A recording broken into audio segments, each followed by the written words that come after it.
अच्छे लोगों के साथ बुरा क्यों होता है? पापी लोग सुखी क्यों रहते हैं? जैसा कि आपने भी देखा होगा, पूजा पाठ और धर्म कर्म करने वाले लोगों की जिंदगी बुरे कर्म करने वालों की तुलना में काफी कठिन होती है। आपने यह जरूर सोचा होगा, तो चलिए आपको इसका रहस्य बताते हैं।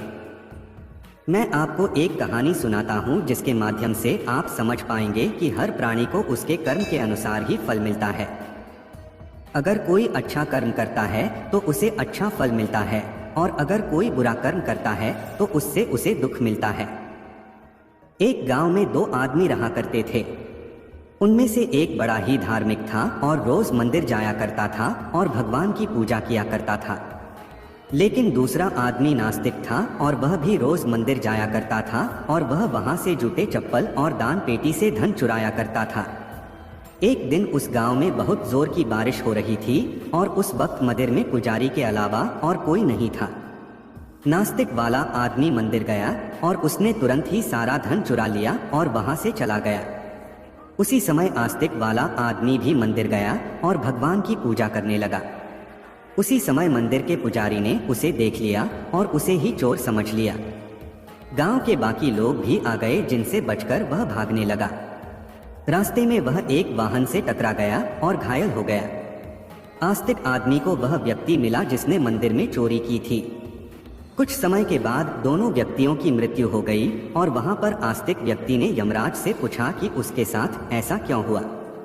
यमराज ने उस बताया कि जिस दिन तुम पर झूठा आरोप लगाया गया उस दिन तुम्हारे जीवन का अंत होना था, लेकिन तुम्हारे द्वारा किए गए अच्छे कर्मों के कारण तुम बच गए। यमराज ने कहा कि दूसरी ओर उस व्यक्ति के भाग्य में एक राजा बनना लिखा था, लेकिन उसके द्वारा किए गए पाप कर्मों के कारण वह एक मामूली चोर बनकर रह गया। मित्रों, दूसरी ओर शास्त्रों में यह भी बताया गया है कि करोड़ों कल्प बीत जाने पर भी पाप कर्म का बिना भोगे हुए नाश नहीं होता। इसलिए जो व्यक्ति पाप करता है वह हो सकता है कि आज खुश हो, लेकिन उसे अपने पाप का फल कभी न कभी तो भुगतना ही पड़ता है। महादेव बताते हैं कि कर्म की गति को समझना आसान नहीं है। इसका मतलब यह है कि यह समझना बड़ा ही मुश्किल है कि हमने कौन से जन्म में कौन से कर्म किए हैं और कौन से जन्म में हमें उसका फल मिलेगा।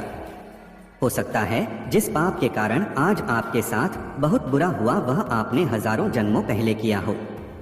इसके अलावा हो सकता है आपने कोई पाप अनजाने में किया हो जिसके बारे में आपको कुछ पता ही न हो। कर्म का सिद्धांत अचूक है। अगर आप कोई गलत कर्म करते हैं तो आपको उसका फल जरूर मिलता है, चाहे आप उसे जानबूझकर करें या अनजाने में। शास्त्रों में एक बहुत ही अच्छा उदाहरण देखने को मिलता है, जो यह है कि अगर आप आग को अनजाने में छुए तब भी आपका हाथ तो जलेगा ही। शास्त्रों में ऐसी कई कहानियां हैं जिनसे यह मालूम होता है कि अनजाने में किए गए पाप का फल भी लोगों को मिला। एक कहानी है पांडवों के पिता महाराज पांडु की, जिन्होंने एक हिरण को तीर मार दिया। वे उस वक्त नहीं जानते थे कि एक ऋषि ने हिरण का रूप लिया हुआ है और ऋषि ने उनको श्राप दे दिया, जिसके कारण आगे चल के उनकी मृत्यु हो गई। शास्त्रों के अनुसार क्षत्रिय राजाओं को शिकार करने की छूट है और हिरण को मारना कोई पाप नहीं था, लेकिन पांडु यह नहीं जानते थे कि हिरण के रूप में वे एक ऋषि हैं, जिनके कारण उन्हें इतना भयंकर श्राप मिला कि उनकी मृत्यु हो गई। वैसे तो महादेव बताते हैं कि कर्म और उसके फलों को समझ पाना बहुत ही ज्यादा कठिन है और व्यक्ति को उसके कर्मों के फल अवश्य मिलते हैं। अगर कोई पाप कर्म करता है तो उसे उसका फल अवश्य भोगना पड़ता है, लेकिन महादेव कहते हैं कि सारे धर्मों को छोड़कर मेरी शरण में आ जाओ और मैं तुम्हें सारे पापों से मुक्त कर दूंगा। महादेव कहते हैं पापी मनुष्य इसलिए सुखी रहते क्योंकि उन्हें पाप और पुण्य से कुछ लेना देना नहीं होता है। वह जो भी काम करते हैं उसे सही और गलत के दायरे में पहचान नहीं करते हैं। असल में उन्हें इस बात का एहसास ही नहीं होता है कि वह जो कर रहे हैं उसका बुरा फल भी मिल सकता है। इसलिए वे अपने जीवन में सुखी ही रहते हैं, क्योंकि उन्हें इस बात की चिंता नहीं होती उनके किए से उनको कोई पछतावा हो रहा है।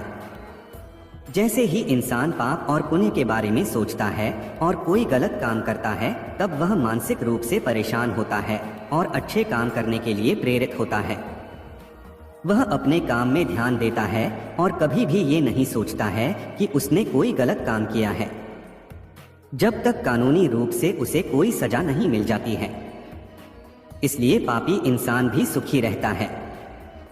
जबकि इसके विपरीत अच्छा काम करने वाला इंसान सदैव मेहनत करता है और इस बात की चिंता नहीं करता है कि वह सुखी है कि दुखी, क्योंकि सुख और दुख दोनों जीवन के पहलू होते हैं।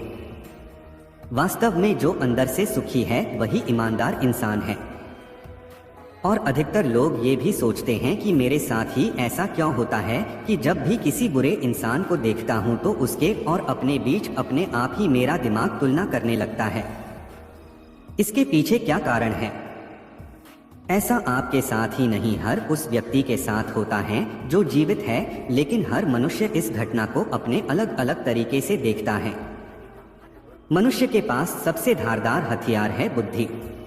उसका काम है हर चीज को काटते रहना, लेकिन कब हम इस हथियार को खुद को नुकसान पहुंचाने के लिए उपयोग करने लग जाते हैं, हमें खुद को भी पता नहीं चलता। जिस चाकू से हमने प्याज कटा है और जब हम उस चाकू से किसी दूसरे फल या सब्जी को काटते हैं तो थोड़ा बहुत प्याज वाला स्वाद भी अन्य फल या सब्जी में आने लग जाता है। यदि हम चाकू धोकर अन्य फल को काटते तो शायद ऐसा नहीं होता। हमारी बुद्धि के साथ भी ऐसा ही होता है। कई अच्छी और बुरी घटनाओं को देखकर उनकी तुलना हम अपने साथ करने लग जाते हैं, जिनका वास्तव में प्रत्यक्ष रूप से हमारे जीवन से कोई लेना देना नहीं होता। यदि किसी को कोई बीमारी हो जाए तो हम उस बीमारी के लक्षणों को अपने अंदर देखने की कोशिश करते हैं जो हमारे आसपास या किसी जानकार व्यक्ति को हुई हो। हमें यह डर सताने लग जाता है कि हमें हमारे पड़ोसी को, हमारे मित्र को या किसी रिश्तेदार को जो बीमारी हुई है वह हमें ना हो जाए। यदि कोई जीवन में कुछ अच्छा नहीं कर पाता और आर्थिक तंगी से जूझ रहा होता है तो उसकी तुलना हम अपने से करने लग जाते हैं कि यदि हमारे साथ ऐसा हुआ तो फिर हम क्या करेंगे। यदि कोई व्यक्ति असामाजिक कार्यों में लिप्त है या कोई बुरी लतों का शिकार है तो हमें लगने लगता है कि अगर मैं भी ऐसा हो गया तो मेरे साथ क्या होगा, या मेरे परिवार या मेरे माता पिता का क्या होगा। इसके साथ साथ इसके विपरीत भी हमारे साथ होता है। यदि हमारा कोई मित्र या परिचित किसी ऊंचे पद पर पहुंच जाता है या आर्थिक रूप से मजबूत बन जाता है या कोई गाड़ी या कोई ऐसी वस्तु खरीद लेता है जिसे हम खरीद नहीं पाए तो हम हीन भावना के शिकार होने लग जाते हैं और खुद की उस दूसरे व्यक्ति से तुलना करने लग जाते हैं। जागरूकता की कमी और बुद्धि पर नियंत्रण न होने के कारण अक्सर हम ऐसी कल्पनाएं करने लग जाते हैं। हमारी बुद्धि पर पुरानी घटनाओं के संस्कार उसी तरह चिपक जाते हैं जिस तरह एक चाकू पर प्याज का रस चिपक गया था, और हमारे नए निर्णय में भी पुरानी घटना की वजह से जो स्मृति बन गई थी उसका प्रभाव साफ दिखाई देता है। इस वजह से हम किसी नई घटना या परिस्थिति की तुलना भी पुरानी घटना के आधार पर करने लग जाते हैं। हमारा वर्तमान विश्लेषण भी पुरानी घटना के आधार पर मन करने लग जाता है और इसे ही ज्यादा सोचना बोलते हैं, और धीरे धीरे ज्यादा सोचना की आदत काल्पनिक भय में बदल जाती है। हमने भूतकाल में किसी व्यक्ति को बुरा भला कहा था, किसी पर क्रोध किया था, किसी को गालियां निकाली थी, किसी से झूठ बोला था, किसी के साथ विश्वासघात किया था, किसी परिस्थिति के कारण हम असफल हो गए थे, अज्ञान या अभाव के कारण हमारी कोई इच्छा पूरी नहीं हो पाई थी, या किसी के दबाव के कारण हमने कोई गलत निर्णय लिया था। तो इन सब परिस्थितियों के संस्कार हमारी बुद्धि पर अंकित हो जाते हैं। कुछ हद तक हम इन चीजों को भूल जाते हैं, लेकिन बुद्धि पर वासना की छाप नहीं मिटती, और जब हम कोई अच्छा कार्य भी करते हैं तो पुरानी आदत के कारण जब हम खुशी के माहौल में भी होते हैं तो हमें अच्छा महसूस नहीं होता।